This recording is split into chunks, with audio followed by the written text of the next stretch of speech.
What's going on, everybody? Eric Barassa here, and today I'm very excited to share with you my thoughts on the Ibanez JS140M Joe Satriani signature. This is the import model, so this is in the United States. This goes for $800 brand new. Let's hear some of the tones in all 6 positions. You've got bridge, middle, and neck. And then we've got, with the coil tap, we're gonna hear neck as single coil, split single coil, and then bridge single coil. So pretty much everything I'm gonna play, you're gonna hear 6 different versions of the same thing with each of the settings, and then we're gonna come back and talk about it. By the way, I'm recording everything through my Friedman Runt 20, and then for the distortion, I'm going through my Carl Martin Greg Howe's lick box.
right, so a few weeks ago, I remember somebody asking me, they're like, Eric, so do you want any more guitars at this point? I was like, I'm really happy with what I have. I was like, there's really nothing out there that I want.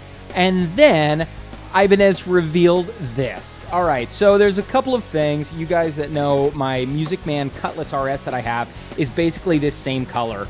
I am a sucker for these Easter colors, these pastels, the blues and the pinks and the light greens and stuff. And that's probably from growing up listening to a lot of Blink-182 and seeing Tom's Strats. But when I saw this finish in combination with the maple fretboard, because I don't think they've ever done this on a Joe Satriani model before. It's always rosewood or babinga or ebony or whatever. I don't know what they use. And they're always a little dark sounding for my tastes. So this, number one, just the look of this guitar is incredible. And number two, the combination of the maple fretboard with this body. I almost pulled the trigger on this one and was going to order it through somewhere. And I was like, you know, just for that price, I'm a little concerned that it's not going to have the level of professionalism that I'm after, that it's going to sound kind of cheap. It's going to feel kind of cheap. I really should play one, but I was like, well, you know, I could send it back if I don't like it or resell it, whatever. Anyway, so I show it to my wife, and I'm like, what do you think? Should I get this? And she goes, no. And I was like, all right, well, I won't. Well, the next day, my good friend Carlos Shalinsky texts me from Guitar Center, where he's the operations manager, and he sends me a video via text message, and he goes, yo, dude, check what we just got. Can you say flying in a blue dream? And even has the matching headstock. It's a Joe Satriani, you can see there. And yeah. Pretty. Take care, man. I'll see you soon. Bye. And that was it. And I was like, oh, dude, I have to come play it tomorrow. So he was like, I'll set it aside for you. I went in the next day and played it. And I was like 50-50. I was kind of expecting, like, I really wanted to like it, but I had a feeling I was going to play it and sort of be disappointed by the feel or the tone or whatever. And I was pleasantly surprised. Ooh, look. We still have a piece of plastic on here. I recently had the Music Man Albert Lee import model. I just bought it because it looked cool and it was used and it was pretty cheap. And I thought, let's just try it. And after a few weeks with the Music Man Albert Lee import model, it wasn't working for me. You know, when you know, you just know. Also, I had a Kiesel that I had custom made, and it didn't work for me. And I was like, let's play with the pickups. Let's see if we can get it to sound how we want to. And I got it to sound as good as I could. It felt incredible to play, but I just couldn't get it where I wanted. And I was like, you know what? I think all the guitars I want are the guitars that I have. I don't think I'm going to find anything else that I really like. One of the things I did have to do on this guitar was I had to lower the action, the saddles a little. The action was a little too high for my liking. I like to work as little as possible. The strings were already dead. It had just come in from the factory to Guitar Center. I don't think anybody else had played it, and the strings were already rusted and dead. So I had to change those immediately, and once I did that, it really felt sounded good. I also had to scrape off some rust from some of these upper frets. I couldn't believe that was on there on a brand new guitar, but that came off, and that was really not a big deal. Then I had to really stretch the strings and really play with this whammy bar.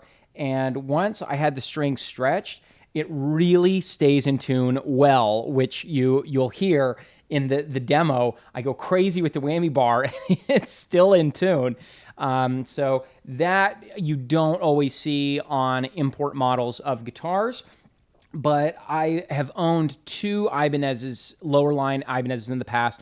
The Ibanez JS100 that I told you about, as well as an Ibanez S470, which looked not that different from this. And that S470, I think it had that edge bridge, and it stayed in tune really incredibly well. So I am really impressed with Ibanez's ability to have these cheaper bridges stay in tune and hold tune so well. So the feel of the neck is really smooth. There's like either a very light finish or no finish at all on this neck. It feels like there's no finish, and it feels really good. So that's one of the things that I like about it. I also like the finish. There are a couple of like dings and places where you can see it's not perfect, as well as like on the inside of here. But you know, for this price, I don't expect perfection. I just expect it to be almost there. So, and you can't really see this from far away. It's just a couple of little paint scratches. But nothing on like the main part of the body. The other thing that I love is that it's a bright sounding guitar, but very full. It's very bright and full, and it's very resonant. It reminds me a little bit of my Parker Fly. Okay, let's talk about my nitpicks. Number one, the volume knob is just a little loose. You know, when you hit like this back tone knob, when I turn it all the way, it stops. The volume knob, if you force it, it'll keep going, and so that needs to be tightened up.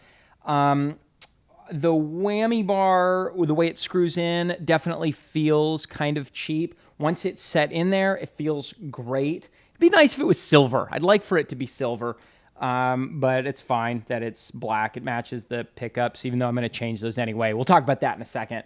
I think on the higher end ones, the whammy bar just pops right in.